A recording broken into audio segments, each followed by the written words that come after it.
98 News. Quanto mais você sabe, mais você quer saber. O seu dia começa aqui. Start 98 News. 7h27, você está acompanhando o Start 98 News. A gente está trazendo as informações mais importantes ao longo do seu dia, do dia 21 de maio de 2025. E você está, claro, diante de um novo veículo de comunicação. A gente chegou neste dia 20 de maio de 2025 para trazer a você uma ideia nova de All News. É uma ideia nova sobre como se expressar, sobre como apresentar para você e trazer à baila a discussão do seu dia a dia, os assuntos mais importantes, sempre com um olhar muito detido para a economia, com opinião, com contexto, com informação, com fatos acima de tudo. A gente vai conversar agora com o governador de Minas Gerais, governador Romeu Zema, que gentilmente está aqui nesse dia também muito relevante, nessa nossa estreia da política, da grande política, que também permeará os nossos noticiários, o nosso dia a dia, o fazer jornalístico que teremos aqui na 98 News. Governador, seja muito bem-vindo à 98 News. Muito obrigado pela presença aqui conosco nessa semana tão importante para a gente. Bom dia, Guilherme, Júlio, Paulo. É um prazer estar aqui com vocês mais uma vez. Bom dia para quem está nos acompanhando. Parabéns aqui por toda essa remodelação. 98 News é o papel sério dos meios de comunicação, levar uma informação correta para que as pessoas possam avaliar aquilo que realmente está acontecendo. Parabéns. Deixa eu só perguntar uma questão que eu sei que ela é muito relevante para o senhor, é off-topic. Teve cafezinho antes, né, para o senhor adepto, e muito adepto de um café. Tive, já tomei aqui um ótimo café. Perfeitamente. Estamos prontos. Está aqui ao meu lado direito Paulo Leite, nosso comentarista, nosso colunista aqui da 98 News. Como vai, Paulo? Muito bom dia. Bom dia, Guilherme, bom dia, Luiz, bom dia, governador. Vamos aí conversar com o governador, estrear política na 98 News, trazendo o governador. Quer dizer, nós começamos com o pé direito. Também Luiz Fernando Rocha, nosso diretor de jornalismo aqui conosco. Bom dia, Luiz. Bom dia, meus colegas. Bom dia, governador. Prazer estar aqui com vocês, gente. Governador, inicio perguntando a questão com o senhor a respeito de meios de comunicação. O senhor tem uma trajetória política meteórica pré-2019, pré a sua primeira eleição. E um dos fatores que a gente considera, olhando retrospectivamente para o que foi a sua eleição, foi de fato uma participação que o senhor teve em meios de comunicação. O senhor passou a ser conhecido na cidade de Belo Horizonte, de uma parte do eleitorado, né, que o conhecia do interior do Estado, que conhecia o Grupo Zema no interior do Estado, mas a partir da presença dos meios de comunicação, de como a sua imagem foi apresentada para a população mineira. E a gente está apresentando para a população desde ontem um novo produto. Eu queria primeiro uma consideração do senhor sobre a chegada de mais um veículo de comunicação acoplado dentro do nosso Grupo 98, mas voltado exclusivamente para tratar de notícias e com um olhar importante para Minas Gerais. Extremamente importante nós termos a 98 News.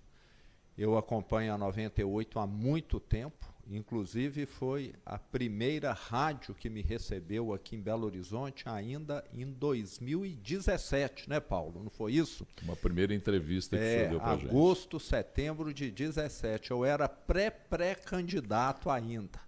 Então me lembro muito bem, totalmente diferente. E eu fico muito feliz de saber que nós temos meios de comunicação, não são todos, infelizmente, que são isentos, que noticiam aquilo que é fato, aquilo que aconteceu, aquilo que é verdade, com imparcialidade. Se tem de falar mal, porque foi errado, falam mal. Se tem de elogiar, porque foi certo, elogiam. O problema é quando nós temos meios de comunicação que passam a depender principalmente de prefeituras, de Estado, de governo federal e ficam se policiando internamente, se censurando ou até fazendo o que não deveriam, né? Notícias meia fantasiosas para poder enaltecer algo que realmente não mereceria. E sei que a posição da 98 é uma posição pé no chão, é uma rádio que não depende desses recursos e isso torna ela uma rádio isenta e, consequentemente, com credibilidade. Então, você tem um meio de comunicação sério, é muito bom. Isso está na fundamentação da democracia. Lembrando que em regimes autoritários, principalmente regimes de esquerda, o meio de comunicação é totalmente controlado. É o que acontece na Coreia do Norte, é o que acontece em Cuba e outros, Venezuela, né, aonde a esquerda toma conta do poder, os meios de comunicação são subjugados. E é o que o PT está querendo fazer no Brasil hoje. Essa questão que começa muito bonita, é para censurar fake news, é para isso, é para aquilo, no final das contas é para calar os meios de comunicação e só passar a ter a versão PT dos fatos, que é o que eles almejam. Governador, o senhor falou de uma coisa importantíssima. Perdoe, de manhã é complicado. O senhor falou de uma coisa importantíssima, que é a transparência dos fatos, né? A transparência é que um governo precisa ter em relação à sociedade. Um dos papéis da imprensa, um dos papéis de uma rádio como essa, 98 News, é trazer essa transparência, trazer os detalhes de um governo, os detalhes de uma administração pública, e traduzir esses detalhes de forma que a população consiga entender, fazer essa ponte, né, até da linguagem técnica, das leis que são aprovadas, uma tradução para que a população consiga entender o que está acontecendo. E, coincidentemente, ou não, a gente está vivendo exatamente agora a Semana do Controle Interno, né, que é um evento que o senhor lançou aí anteontem, junto com o vice-governador Matheus Simões, e nesse evento o senhor falava exatamente disso, da necessidade de se ter transparência. Um dos pilares do controle interno é a transparência, é o compliance. Como é que o senhor tem tratado isso no seu governo? A gente sabe que existe uma ordem até interna para que os secretários deem entrevistas, mostrem o que estão fazendo e respondam a perguntas. O senhor chegou aqui hoje mais cedo, nós estávamos conversando ali fora, em nenhum momento houve um briefing de tal pergunta não pode ser feita, tal pergunta deve ser feita. Como é que o senhor tem tratado esse assunto para ajudar na transparência e ajudar o trabalho do lado de cá? Eu diria que é da forma mais simples possível. Eu acho que eu sempre apliquei isso na minha vida, sempre pedi para a minha equipe, aliás, exijo da minha equipe, que é o seguinte: aquilo que você faz, esteja preparado para mostrar. Se você não quer mostrar algo, não faça. E não ficar fazendo e escondendo, ou colocando sob sigilo, como o governo PT tem feito lá em Brasília por 50 anos, por 100 anos, não é isso?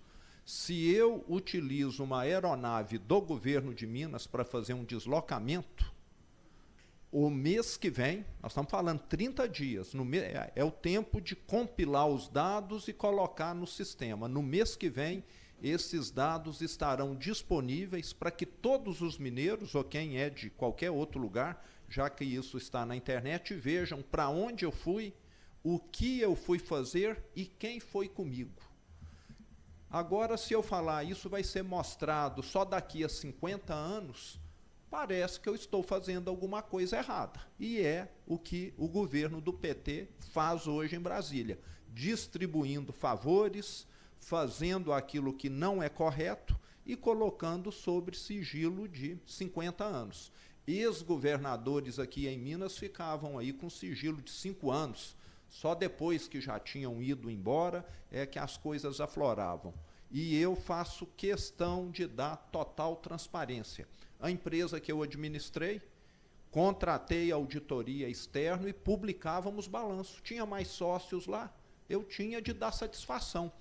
Para mim, quem está no setor público tem muito mais obrigação do que quem está no privado. Se no privado eu já dava, e era um público restrito, no público muito mais. Só não quer dar satisfação, não quer mostrar aquilo que está fazendo, quem tem algum temor de mostrar. E esse governo nós sabemos que tem, porque tudo que ele pode, ele tem colocado sob sigilo, e o pior, não é de 1 ano, de 5 não, é de 50, de 100 anos. Governador, é um assunto que corre desde a sua chegada, é seu estilo mineiro. Alguns dizem assim, ele tem um estilo caipira de governar, de falar, de se relacionar. Isso lhe incomoda? Isso é alguma coisa que lhe deixa incomodado quando as pessoas avaliam assim? E quanto desse estilo é positivo e proveitoso para o desenvolvimento do teu trabalho? Então, Paulo, eu não tenho nenhum receio, nenhuma vergonha, né? A minha família veio sem nada da Itália para substituir mão de obra escrava há 127 anos, para trabalhar ali na região de Ribeirão Preto. Vieram para pegar na enxada, sem nada. E nós, nesse período aí, construímos uma empresa que hoje gera mais de 5.000 empregos diretos.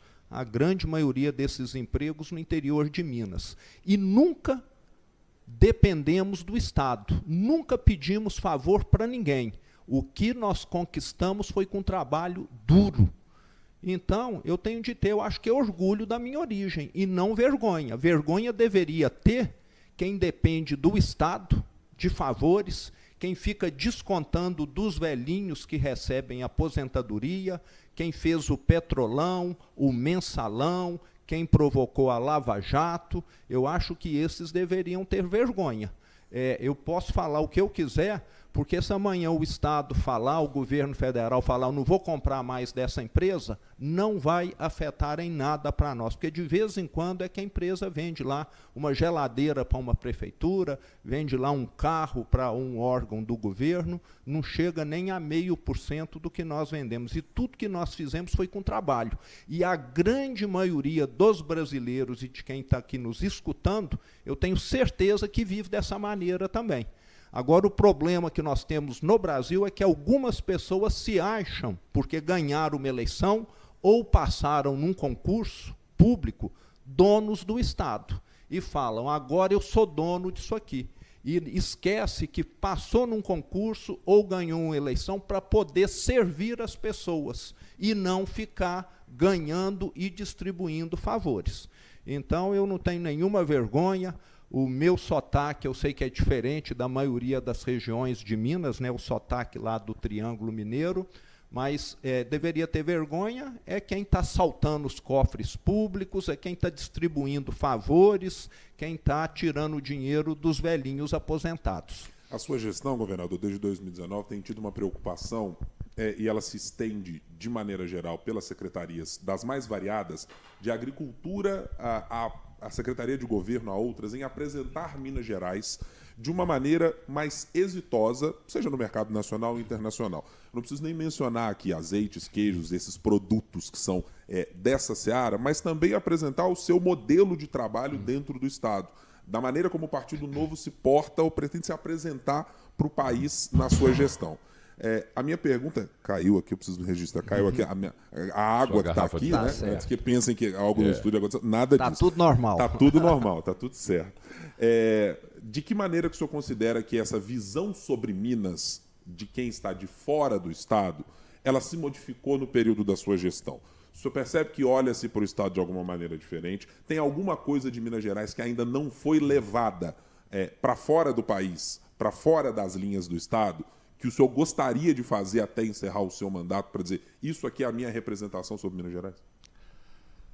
Bom, nós tivemos muitas melhorias, avanços. Eu posso dizer assim que nós emagrecemos o Estado para fortalecer o mineiro aqui em Minas, nesses 6 anos e meio que nós estamos à frente. Hoje, o Estado tem contas controladas, mas eu quero deixar claro o seguinte, a situação de Minas é uma situação que carece ainda de grandes cuidados. Nós temos uma dívida de 160 bilhões de reais com a União, só com a União, 160. E eu falo que é igual alguém que está pagando um empréstimo da casa própria por 30 anos. Essa dívida não vai ser paga nem por mim, nem pelo próximo governador, nem pelo segundo, não. É uma dívida que nós temos aí 30, 40 anos pela frente para ser quitada. É uma dívida monstruosa, mas pelo menos ela está sob controle. E no passado, nós perdemos o controle aqui. Quem é funcionário público sabe, quem é aposentado pelo Estado sabe disso. Mas a imagem de Minas tem melhorado e acho que não tem exemplo melhor do que a credibilidade do Estado com o fornecedor. Todo mundo quer vender para o Estado de Minas hoje porque sabe que vai receber pontualmente, Se a data de vencimento é 10 de junho, o fornecedor que vendeu um produto ou um serviço para o Estado vai receber 10 de junho. E quem recebe pontualmente oferece preço melhor. Então, hoje, o Estado compra muito melhor do que no passado, porque no passado quem ia vender falava, o preço daria para fazer por 1.000, mas eu vou colocar aqui 1.200, porque Minas paga com um ano de atraso. E hoje quem vende sabe que vai receber. Isso trouxe muitos bons fornecedores para o Estado, com preço melhor.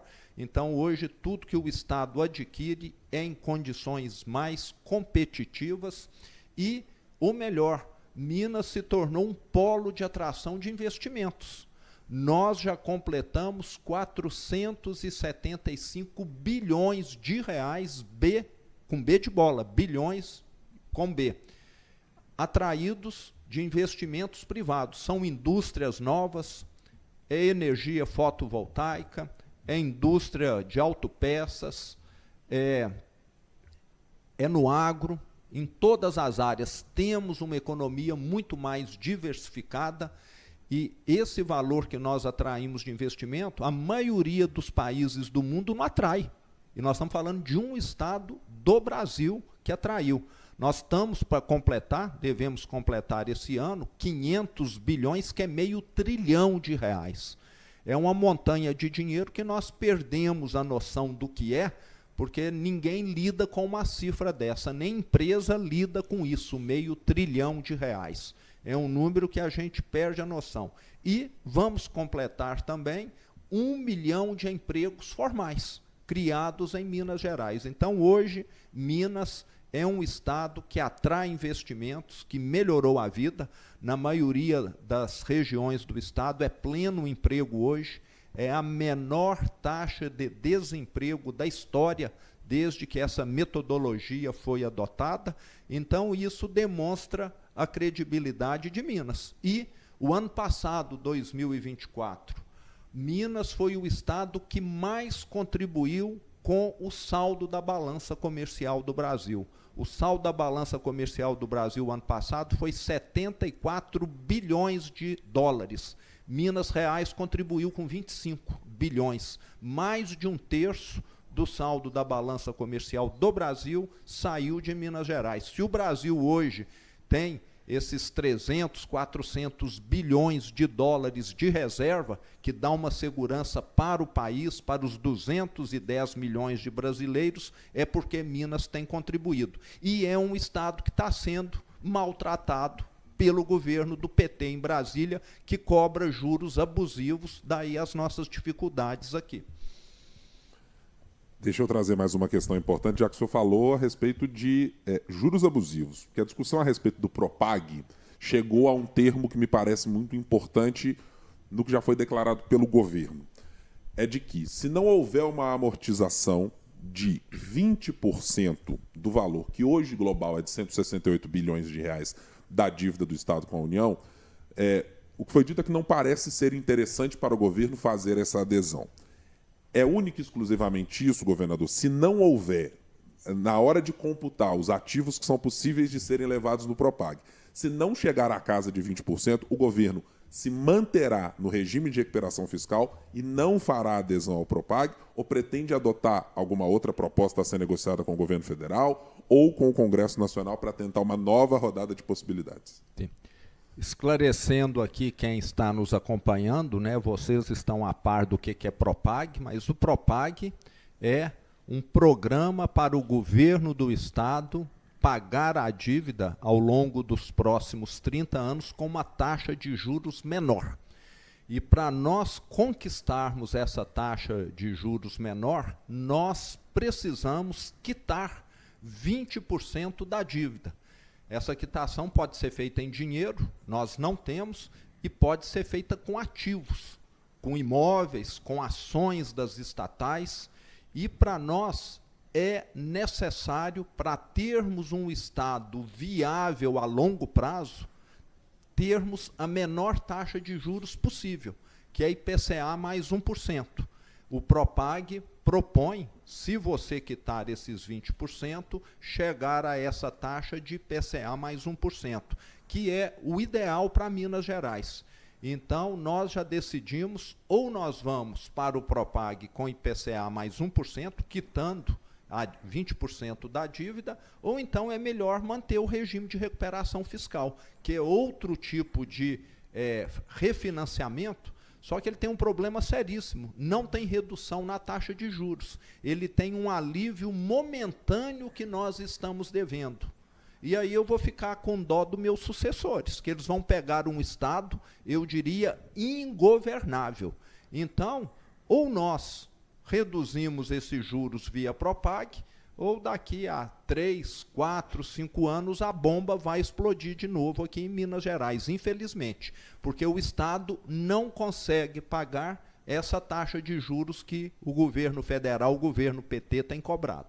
Uma das questões que envolve essa amortização é a federalização de alguns ativos do Estado. Nós estamos falando de CEMIG, Copasa, talvez a Codemig, e a oposição começou essa semana a discutir alguns pontos do projeto, a oposição na Assembleia Legislativa, e uma das coisas que estão sendo discutidas é que, no entendimento da oposição, a aprovação do Propag como está seria dar um cheque em branco para o governo do Estado, fazer o que quiser com esses ativos.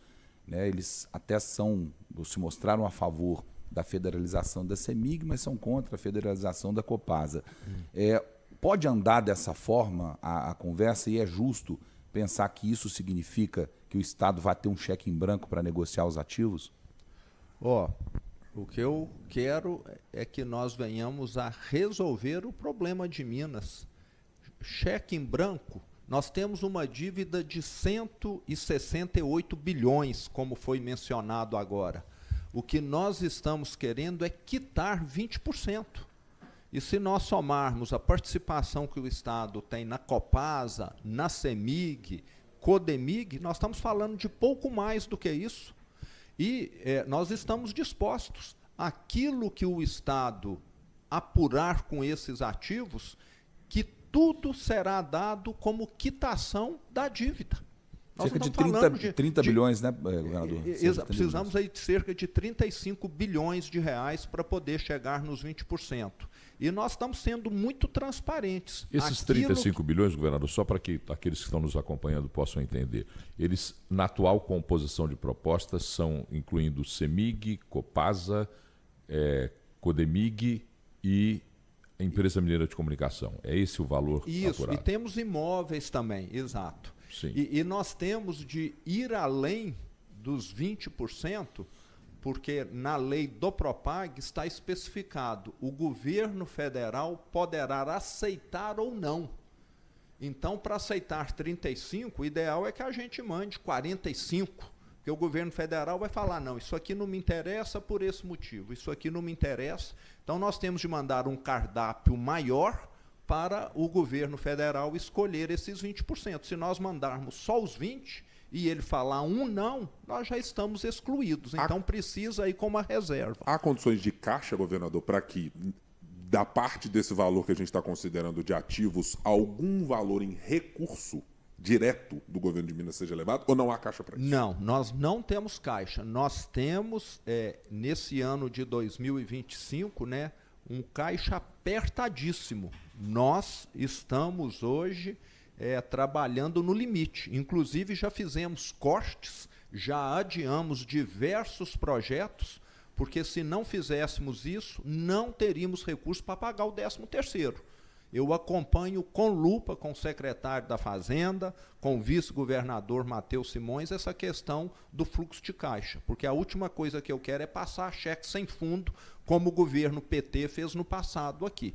E eu quero ainda salientar um ponto importante que você falou, que a oposição está questionando, está contra. A oposição, aqui em Minas, né, que é a esquerda, não gosta do que funciona.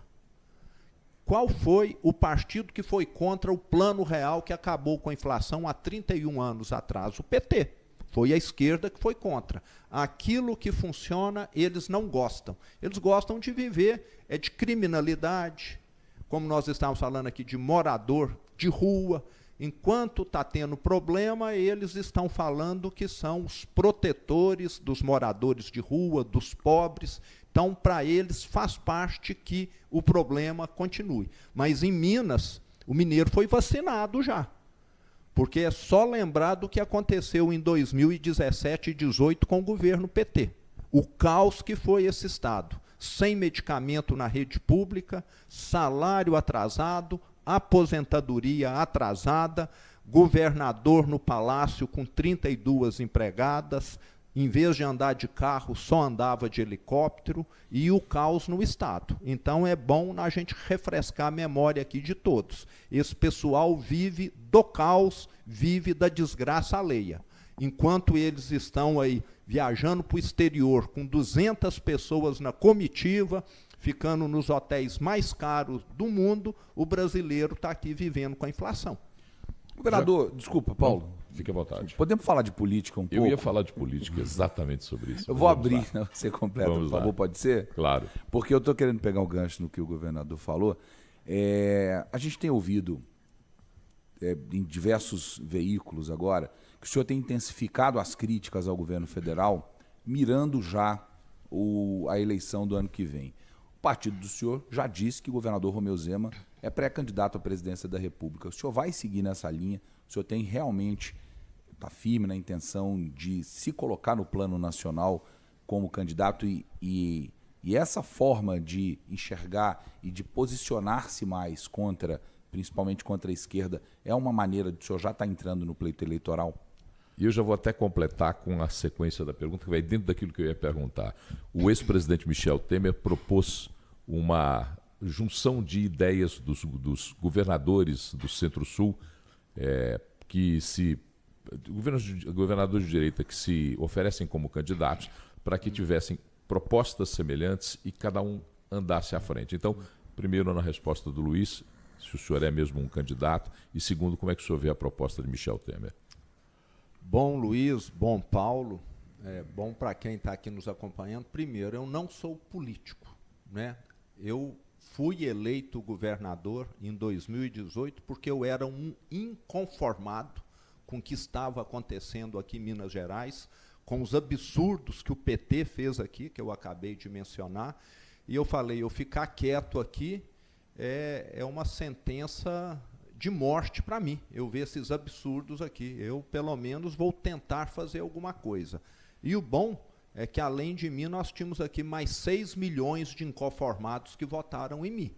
Então, acho que nós iniciamos aqui um movimento, né, que demonstra, e nesses 6 anos e meio, nós mostramos que Minas avançou, que Minas hoje tem prosperidade, que Minas deixou para trás o caos que o PT provocou aqui. E por que nós não podemos fazer isso no Brasil? Nós mostramos que é possível. Tiramos um estado que tinha 11 bilhões de déficit e o ano passado tivemos um superávit de 5. Então, nós mostramos que é possível. E eu quero, Paulo, estar participando ativamente desse movimento da direita que só tem fortalecido. Hoje, eu vejo o brasileiro cada vez mais enxergando que a receita da esquerda é a receita que não funcionou em nenhum lugar do mundo, que só traz desgraça, que só traz pobreza, que é bonita, às vezes, de escutar, mas é só retórica, não resolve o problema. E é uma agressão aos nossos valores cristãos, né? Se depender deles, é aborto liberado, se depender deles, é droga liberada, se depender deles, é censura aos meios de comunicação, se depender deles, é banheiro unissex, se depender deles, é esse tipo de coisa. E nós estamos vendo aí o que está acontecendo no Brasil. A criminalidade está aí. Todo dia eu entro aí na internet, nas redes sociais, está lá. Né? Hoje, para todo lugar, tem CFTV. Né? Ontem mesmo eu vi lá um sujeito dando um tiro no comerciante lá no interior de São Paulo. Né? Matar a pessoa é igual parece que você mata barata em casa. Então, um governo como esse do PT, que tem essa tolerância com a criminalidade, está deixando o câncer crescer, né? É um governo que parece que até está conivente. Parece que o crime organizado já está infiltrado lá. Teve aí recentemente uma proposta de essas organizações criminosas serem consideradas organizações terroristas. Deveria ser.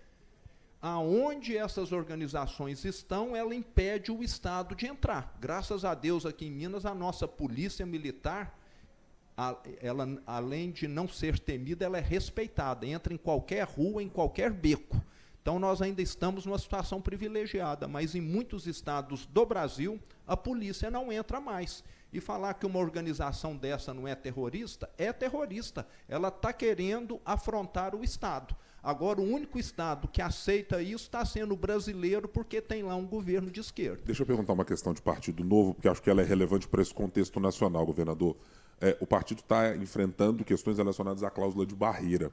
E, portanto, já a estratégia das últimas eleições de ter candidatos, ela servia muito para tentar fortalecer as bases eleitorais nos estados, né? Utilizar as candidaturas como foi de Felipe Dávila e outros, Thiago Mitrô, que foi integrar o Diretório Nacional, por exemplo.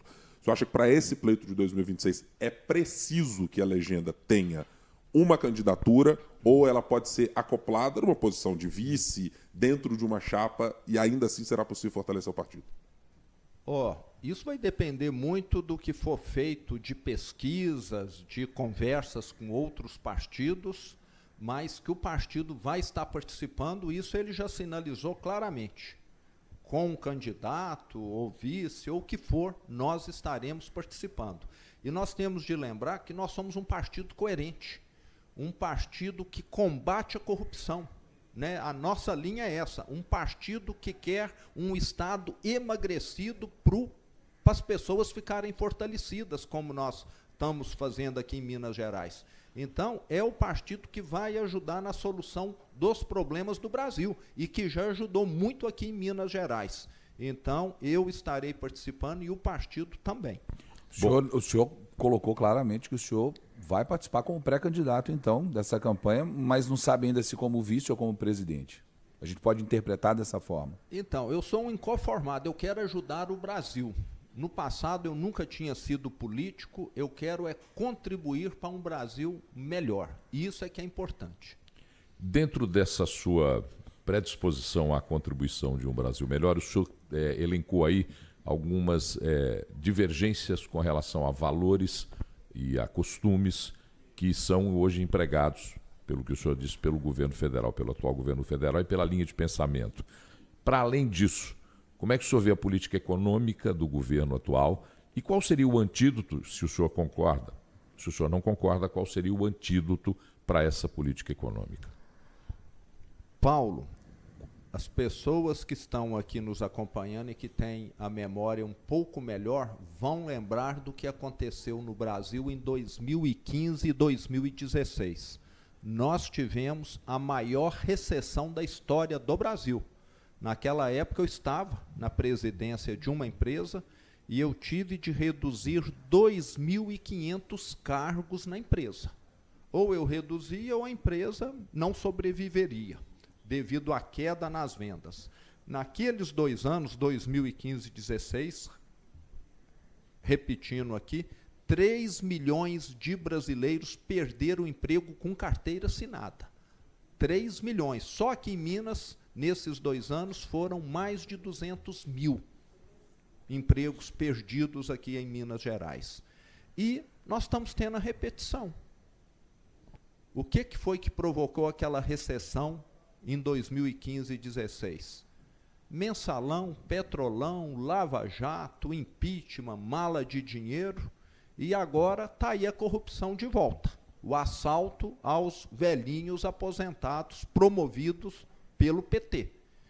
E essa gastança. Com essa gastança que nós estamos tendo, nós estamos criando um futuro sombrio. Qualquer dona de casa sabe que, se ela quer ter uma vida controlada, ela precisa gastar menos do que ganha. Qualquer pai de família sabe disso. E o governo PT só na gastança. E essa gastança é que está provocando a inflação alta, que você, eu e todo mundo está sentindo. Vai lá ver o preço do ovo, vai lá ver o preço do café, da carne, como está. E isso significa também juros maior. Os juros hoje me parece que é o maior dos últimos 20 anos. E juros altos significa o quê? Mais dificuldade para comprar um imóvel próprio, da casa própria, mais dificuldade para comprar uma moto, para pagar o financiamento de um carro, dívida que cresce cada vez mais e o pior, concentração de renda. Esse governo que fica aí falando, eu vou diminuir imposto de renda, etc., está concentrando renda, porque esses juros altos está enchendo de dinheiro, é quem tem 1 milhão, 5 milhões aplicados aí.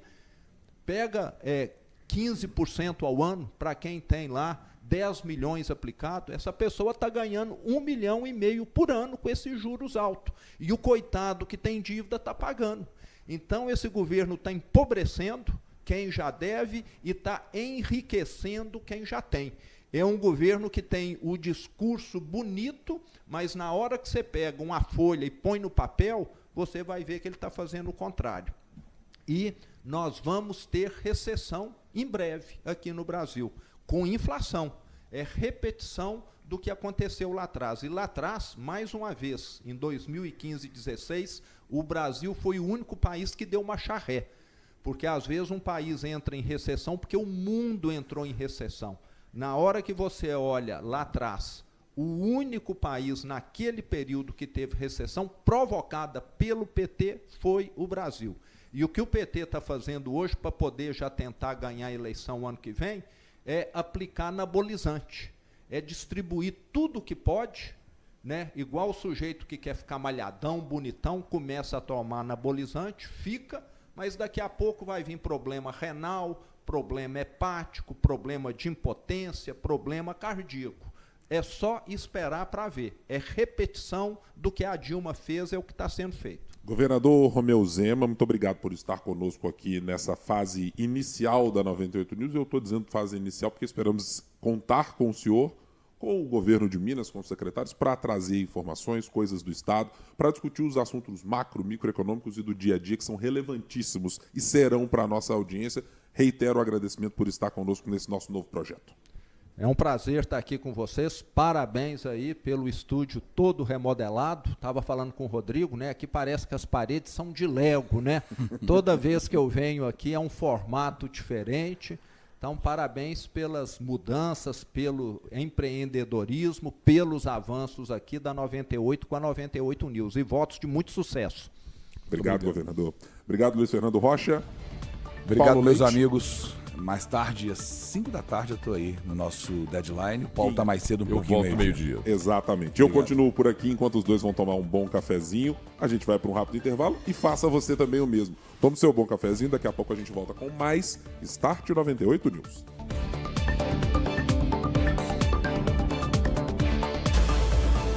Start 98 News. Meio-dia em pauta. Na 98 News, você fica sabendo o que é mais relevante na economia, ações e reações do mercado, cotação do dólar, as bolsas pelo mundo. É notícia para se informar e informação para investir. De segunda a sexta, meio-dia em ponto, aqui na 98 News, 103.3 FM. 98 News. Informação primeiro pra você. O programa Pé de Meia está completando 1 ano.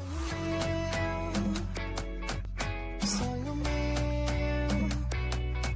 vai buscar quem tava longe, sonho meu. 1 ano combatendo a evasão escolar e permitindo que os jovens possam sonhar. Já são 4 milhões de beneficiados, recebendo R$200 por mês. E os estudantes que passaram de ano vão receber agora um depósito extra de R$1.000. Sonho meu, sonho meu, vai buscar quem tava longe, sonho meu. O Pé de Meia é um incentivo para você frequentar as aulas e investir nos seus sonhos. Procure a escola mais próxima. Sonho meu, sonho meu. Ministério da Educação. Brasil, União e Reconstrução. Está voltando para casa? Fique bem informado com Deadline 98 News. Os principais fatos do dia com análise e contexto. Política, mercado, mundo, esporte. Tudo o que é destaque e vai pautar suas próximas conversas. Deadline 98 News. De segunda a sexta, às 5 da tarde. 98 News. 103.3 FM. Uma rádio que informa para você formar a sua opinião. O seu dia começa aqui. Start 98 News. Para 8 horas e 7 minutos, você acompanhou conosco nos últimos 30 e poucos minutos, inclusive gentilmente estendendo um pouquinho o seu tempo aqui, o governador de Minas Gerais, Romeu Zema, esteve conosco apresentando um pouco da sua plataforma, já muito alinhada com o que será o ano de 2026, com os planos que tem para o Estado, para o Partido Novo e politicamente o que ele